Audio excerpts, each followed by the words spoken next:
Hi, magandang araw po sa inyong lahat for our first reading of the day. Tingnan po natin kung ano naman po ang makikita natin sa first reading of the day.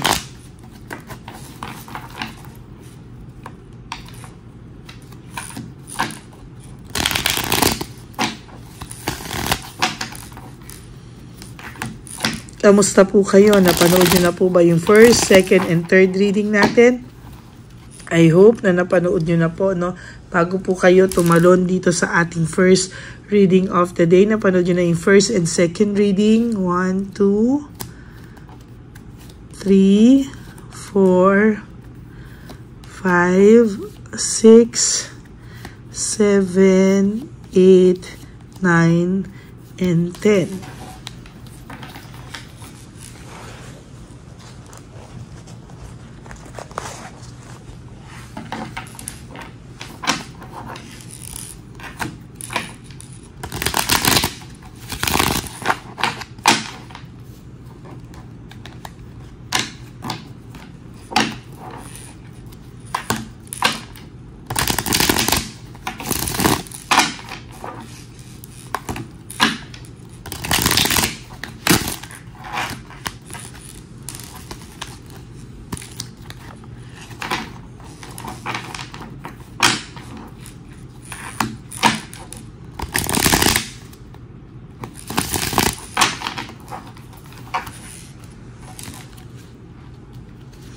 One,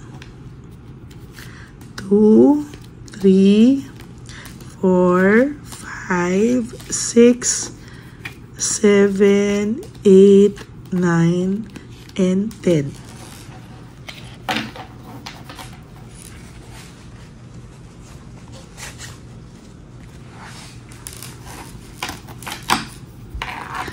Ayan, tayo po ngayon ay magsasani puwersa.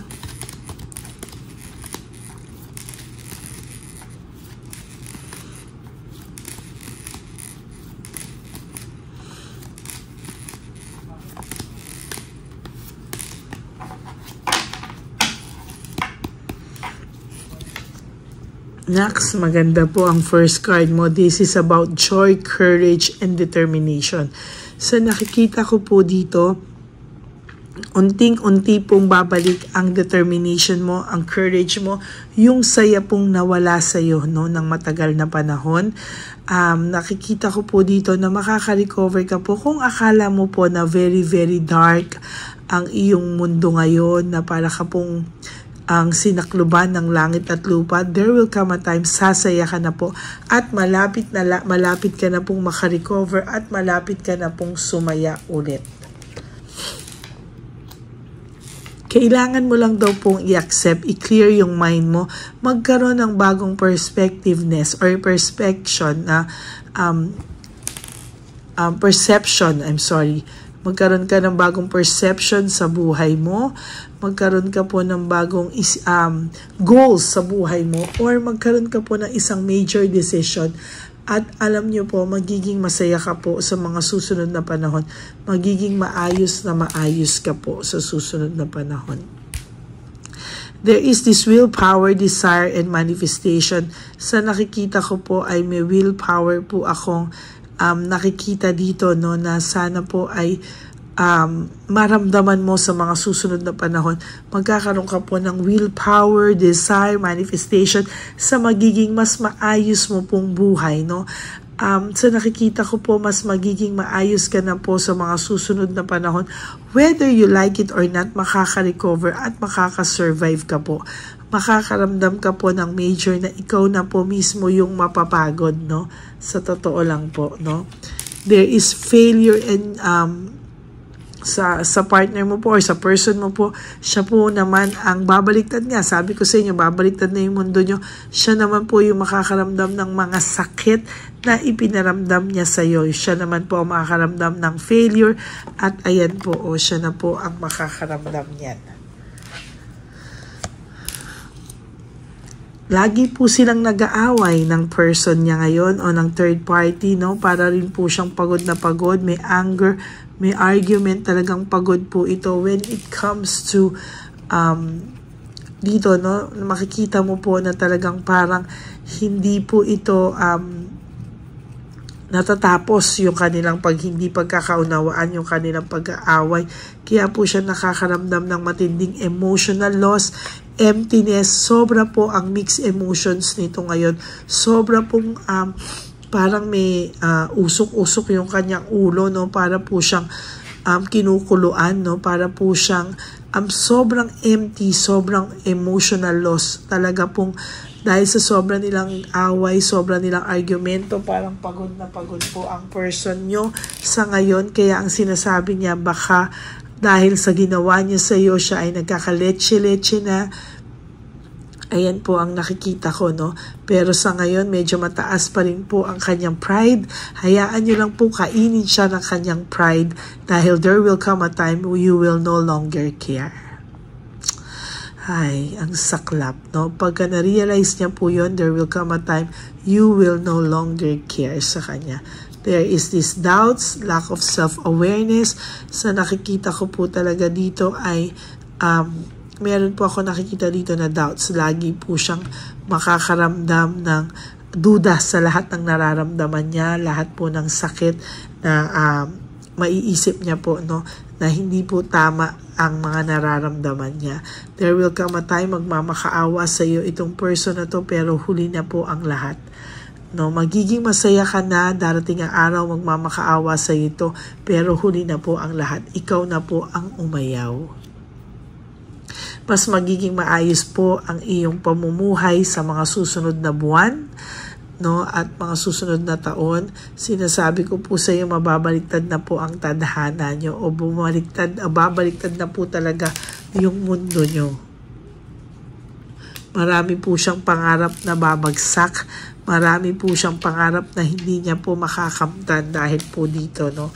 There is this coldness, no, parang hindi niya po maintindihan sa sarili niya, na kahit sa sarili niya po, sa person niya ngayon, may coolness po siyang nararamdaman.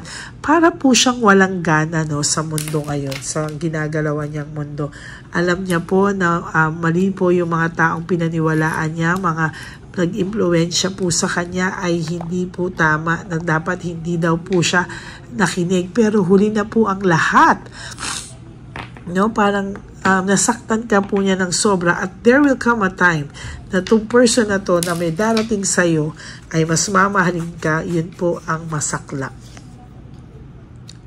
There is this weakness and insecurity. Sa nakikita ko po dito ay may pagmamahal po akong nakikita na darating sa'yo, or pagmamahal na hinahanap mo, yung kahinaan mo, yung talagang gustong-gusto mo, at doon po magsisimulang ma-insecure itong person mo ngayon. Ano?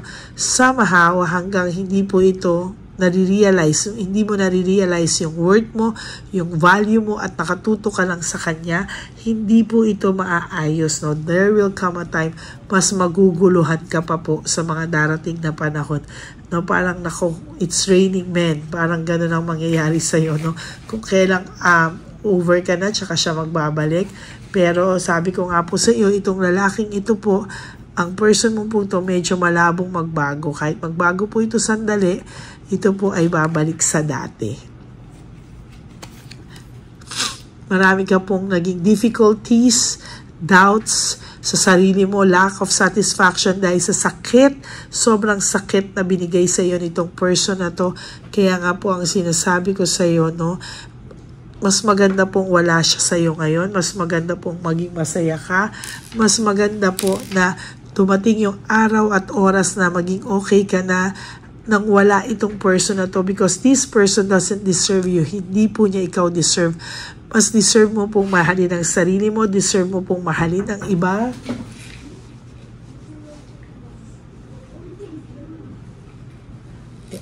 At sa totoo lang po ay there is difficulties, doubts, and lack of satisfaction sa iyo. There is lack of commitment, no? Wala pong magandang commitment itong taong ito ngayon. Kaya sinasabi ko po sa iyo, ayan po yung nakikita ko. Separation, ayan, sa nakikita ko, separation, may family problems, delayed success. Talagang sinasabi ko po ito, no, na there will come a time, maghihiwalay din po ang person mo at ang third party, at yung susubukan niya pong bumalik sa'yo, wala ka na po, no? Or unti-unti mo nang na-realize na hindi siya ang para sa'yo. Leaving behind, walking away, mararanasan po niya na ikaw naman ang aayaw sa kanya, ikaw naman ang susuko sa kanya, at ikaw naman ang aayaw sa kanya. Pag yan po ang nangyari, para po siyang tinaluban ng langit at lupa. Tinakluban ng langit at lupa. Para po siyang gusto na lang po niyang kainin ng lupa, no? Ganyan po kasakit ang mararamdaman niya, magiging disconnected po siya sa lahat, no? And there will come a time siya po mismo ang hindi niya maintindihan bakit niya nagawa sa iyo yon, no? Talagang lack of resources, natama rin po siya sa lahat hanggang makaramdam siya ng lack of resources, magiging unstable po ang taong ito, at sinasabi ko po sa iyo, there will come a time na may restoration, kung gustuhin niya pong lumayong magpahinga, pero hindi po ito matatanggap, hindi niya po matatanggap na kayo ay maghihiwalay. Okay, that's it for your first reading of the day. Short but sweet, no? And short but very powerful reading for today, no?